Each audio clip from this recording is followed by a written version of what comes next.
रुपये ਦਿੱਤੇ ਮੈਂ 10 ਰੁਪਏ ਤੱਕ ਵੇਚੂੰਗੀ। ਮੈਨੂੰ ਮੇਰੀ ਨਾਨੀ ਨੇ 50 ਰੁਪਏ ਦਿੱਤੇ ਆ। ਮੈਂ 5 ਪੈਨਸਿਲਾਂ ਖਰੀਦੂੰਗੀ। ਮੈਂ ਕੀ ਲੈਣਾ? ਮੈਨੂੰ 5 ਪੈਨਸਿਲਾਂ ਦੇ ਦਿਓ। 1 2 3 4 5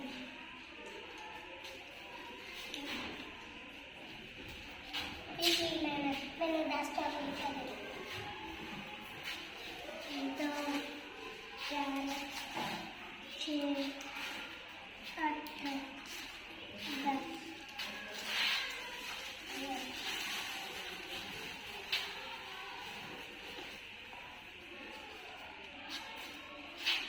नहीं तो मैं दिन के बाद करवाती होती। तो दूसरे में स्कूल के बाद जब तक कार्य किया मैं स्कूल बनी हुई।